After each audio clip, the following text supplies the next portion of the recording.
apa ya, semacam pertolongan pertama darurat gitulah untuk para pendaki ini. Udah dikasih satu-satu. Oh baik pak gitu. Penjaga base camp nanya lagi, di antara kalian ada yang lagi datang bulan nggak atau lagi haid nih, mohon maaf. Jo nyaut, oh saya pak. Jo ini perempuan ya.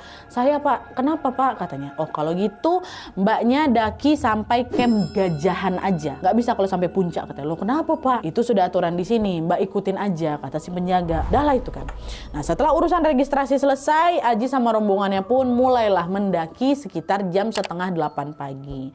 Normalnya pendakian sampai ke puncak itu membutuhkan waktu sekitar 7-8 jam kalau cuaca mendukung. Nah kebetulan cuaca pagi itu juga cerah nih. Mereka pun mulailah ini mendaki menuju ke pos 1. Perjalanan sampai ke pos 1 itu relatif aman karena jalannya juga masih landai lah gitu kan. Mereka sampai di sana di pos 1 ini sekitar jam 9 pagi.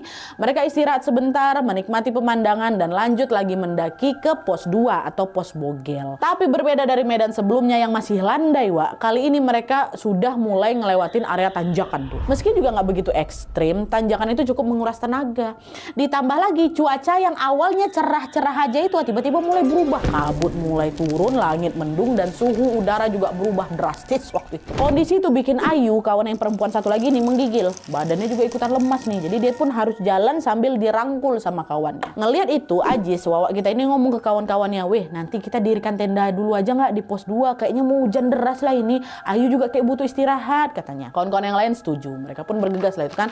Ngelanjutin lagi perjalanan sampailah akhirnya tiba di pos Bogel atau pos 2 sekitar jam 11 siang. Begitu tiba di sana, mereka langsung dirikan tenda, satu tenda untuk cewek, Ayu sama Jo, 2 tenda lagi untuk cowok. Tenda A diisi Ajis, Dudung, Dion, tenda B diisi Mail, Iqbal sama Rangga.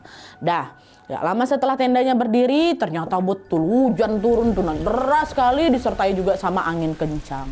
Nah, di tengah situasi itu kondisi si Ayu yang awalnya udah lemas ini makin drop lagi. Padahal nih aslinya kalau semuanya tuh fit dan juga cuaca mendukung nih, mereka bisa sampai puncak hari itu juga loh. Tapi karena kondisinya memang tidak memungkinkan, akhirnya mereka sepakat untuk istirahat lah itu di pos 2. Dan siapa sangka, disitulah gangguan demi gangguan mulai terjadi waktu istirahat di pos 2 ini.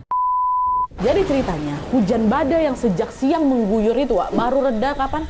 Malam harinya baru reda Nadia katanya. Di saat yang sama kondisi Ayu juga alhamdulillah sudah mulai membaik gitu. Cuman memang mereka tetap memilih istirahat di tenda masing-masing. Ya kan lagi hujan-hujan ya kan. Mereka ngumpulin energi untuk bisa mendaki besok paginya.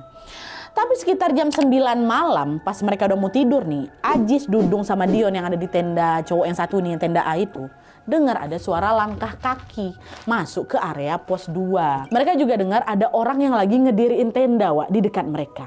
Ya kan tenda mereka 3. Mereka dengar ada suara orang